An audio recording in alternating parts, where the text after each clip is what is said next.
And we're live. All right, welcome back. So this week we have another great topic. So we're talking about the three myths of positive dog training. Although there are a bunch out there, I'm going to talk about the top three myths. There's so many different things or misconceptions about positive dog training. I want to clear up a few things because it can be a wonderful thing to do positive reinforcement dog training for your dog. But first, if you have some type of reservations or you heard certain things about it, I want to clear that up for you. Okay. So, Scott, when you trained Archie, did you use positive reinforcement or what did you kind of training did you use? Yeah, we did from the beginning. We didn't really know that's what it was called when we first started. We just went to Yep. a puppy trainer and they said do this, and then we're like, okay. Yep. Yeah, when we started to learn more about it, it turned out that we luckily had made a good choice, and we Yep. personally like the positive dog training aspect of things, and that's the way we Mhm. want to go. We know there's other different routes, but that's where we Oh ended up. yeah, exactly. There's so many different ways of dog training. Not saying different ones are wrong. I always you'll hear me say do what works for your family and for your dog. Positive reinforcement just one is one. I happen to be a positive reinforcement dog trainer, which means I just use basically positive reinforcements to get the dog to do certain behaviors. So whether that's treats, whether that's toys, we'll talk about that. But let's start by just going through a few of the myths that I hear and then kind of debunking those. So the first one that I hear, not the first one that I hear is positive dog trainers don't believe in discipline. I would say that is a reason why we're talking about it because that's up there with the top one that people always think is that we don't believe in discipline and people always think you need to tell your dog what to do, you need to be authoritative and things like that. But we do believe in positive discipline. Positive doesn't mean permissive. So, positive reinforcement dog trainers like myself, we do believe in a form of discipline and form of vocal interruption. So, if a dog's having accidents in a home and you catch them pottying, we're like, or clap our hands, time outs. If they're getting too crazy, place them in a crate as a form of a timeout, ignoring behavior. So I teach my clients too. If your dog's jumping on you and stuff, if you just stand there like a tree and ignore them, it'll go away because it makes it not fun.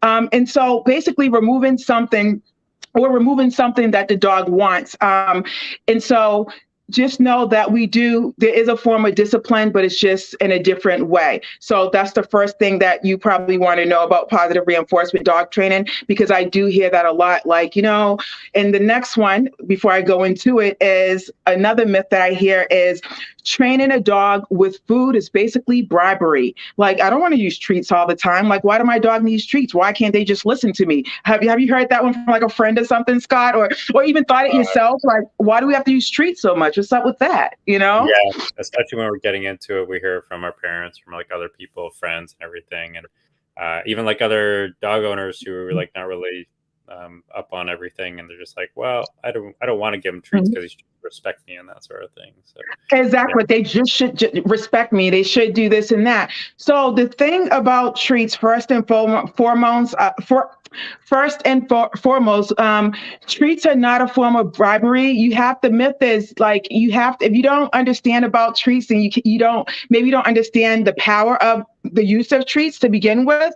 So we use treats in many different aspects of dog training, and we use them with fearful dogs, anxious dogs. We're using to build dogs' confidence because most dogs, they do like treats and it is something that they get really excited about and they will perform for. So in the beginning of any dog training for a dog, whether it's basic obedience training, you're teaching them sit, go to place, whether you're working on building their confidence, loose leash walking, we always use treats in the beginning just to kind of get them motivated and help them along. The same way you go to work and you get paid, we pay the dog with treats. Now, suppose you went to work and your job was like, hey, I'm not going to give you that paycheck every 2 weeks. You should know what to do at your job. You should listen to me, right? You'd be Yeah. like, well, and what would you do? You would listen kind of, sort of, but not much, right? I mean, you Exactly. probably go But home, right? You wouldn't continue to work. You just go home, and be like, okay, I feel like I got yeah, exactly. And how many times have you seen, and to put that in doggy lingo, how many times have you seen a dog look at you like, and you look at them like, you should know what I want you to do, like sit or come here, and they look at you and just turn and walk away because they're not yeah, getting paid for it in treats, yeah, So yeah. it's the same way with us. If we're not getting paid, we don't do anything. Dogs aren't getting paid, they don't do anything. So the thing about treats is the good thing about it, and listen, listen very closely. We do fade away the treats. The treats are only short term. And I think that's the part that most dog owners are missing, is that, the biggest misconception is that we use the treats forever. We only use it in the beginning, and then we work on fading that out so your dog can do the behavior when you want it to without treats. And that's a whole nother topic of training, a live topic we'll talk about. So just know that if you have a positive reinforcement trainer and they're starting your dog out on treats, that eventually we do fade it out. So don't worry about it. And it's not bribing the dog, it's just encouraging them. And then it also helps them make the correct choices and what we want them to do. So use treats. And also just know, I know I deal with a lot of dogs who have sensitive stomachs, and maybe the owners don't want to give them treats, or they just want to give them the dog food and that's it. So with that being said, you don't have to use treats with positive reinforcement. You can use whatever gets your dog excited. So sometimes I'll go into a client's home like yesterday, and I was working on recall, but the dog wouldn't come for treats, but he would sure come for a stuffed bunny. Nice. So you use like things that your dog would come for, or your dogs would work for, in order to get them to do a behavior. And it's just not bribery. It's just getting them to, do stuff that they like with stuff that they like, essentially. So if the dog doesn't like treats, try, toys. You could try play too. So if you're working on something and you do a recall, you can have your dog go back out and, play in the leaves or something, whatever it may be. That's silly. So the main point is you don't have to use treats. It's not bribery. All right. The third, you know what? I actually answered the third myth is positive training stops when you stop giving treats. So that was actually the third one. I just kind of rambled on and went into it. But again, just to piggyback off that, it doesn't stop. When you stop giving them treats again, you could just keep going and going and going, and then eventually fade in and out, and your dog will learn how to do the behaviors without the treats. When you was working with Archie, did you eventually fade out the treats, or is that something you even knew about? No, we, for certain things, yeah, like once we got him good with like a recall and like sit and that sort of thing, generally he's good with it. He doesn't need treats and that sort of thing. Still for like some reactive things, we'll use treats. And if it's a new thing that we're trying to get him to do or work with him on, then we'll use treats. Or like he's on this like mini like workout plan, so that involves a lot of treats because there's new things and things to get him excited to drive him. But recall and sort of those basic fundamentals of obedience stuff, like sit and just place and stay. Even stay, he's pretty good even without a treat. It helps to add to it depending on the reason why you need them to stay. Like if there's another dog or that's aggressive that's around them, then exactly. There's just so many different ways you can use treats for positive reinforcement training. And so, another one that I'll throw in there, just because I kind of lumped two of them together, is a lot of times, just plain and simple, people you may think that positive dog training just doesn't work. And so what we would say with that is we're rewarding the dog for doing great things and behavior. So the more a dog, so for instance, we're giving a dog a treat or a toy, whatever, every time they do sit, and they're really excited about that because they get a toy. And so you're also encouraging them to make proper choices and good behaviors on their own without you training them too. So when we disrupt dogs like, don't do this, do that, we're actually helping them make better choices. So instead of using any other forms of dog training where you may have to apply some type of form of punishment or whatever it may be, like I said, everyone's trains differently. I'm not saying it's bad, do what's best for your dog.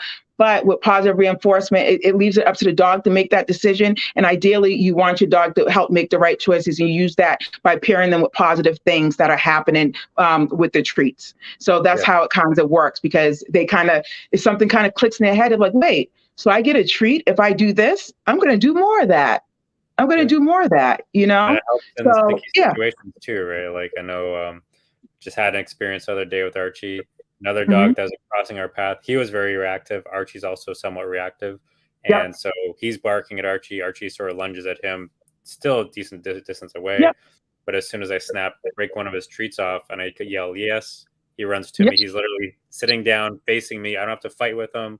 I don't wrestle with him. He's just there. And then the other dog is still barking everything. And that owner's wrestling with that dog. And sometimes it's just like, the one reason I do love positive dog training is that you build that relationship and you're working with them, and they want to, even though they're doing a lot of it for the treat, at least they know what to expect, and they're really doing because they want to be there, and then they show up a lot easier, and you're They not sure do. Oh my, with them so much, right? So I don't know how many times I walk into the client's home and the dog's just so excited to see me because they made a positive association with me, the wonderful trainer coming in with treats.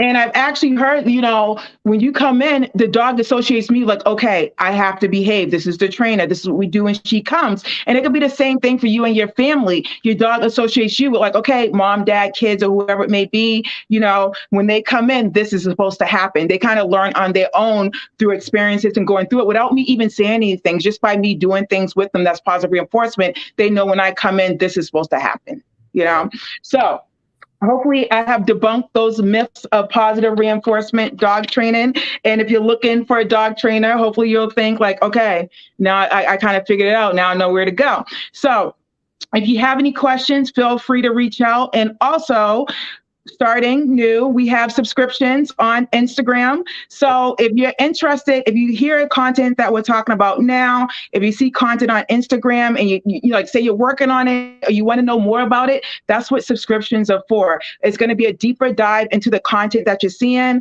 on Instagram. It'll be lives that dive deeper into what you're actually seeing snippets of right now. A lot of good information, a lot of training tips. It's almost like a one-on-one with me. So if you're interested and you just want to kind of dip your toes into training, say you're not ready yet, or you just want to do training through the subscription and learn some more, go to Instagram, subscribe, and then I will see you over there. But essentially, hope you guys gain some good tips. Scott, do you have anything else to tell the folks? Of course, our Instagram handle, down for paws, @down4paws. Yep.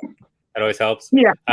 Otherwise, if you, again, I keep on mentioning, but just so because it's new, we do have the podcast. So if you don't always have time to watch the lives, you can go back to the catalog of lives have been turned into podcasts, Apple, Spotify, Stitcher, all the main podcast places, Google. So you're able to listen back to the whole catalog. If you're looking for specific topics, they're all labeled really well. If you're looking just to check this out again or listen to it down the road because you just jumped on now, you can jump it on, check it out then. But otherwise, that's the main thing. Hopefully, we answered some questions about positive dog training too today. Yeah. So, All right, and we'll see you next week. Have a good weekend.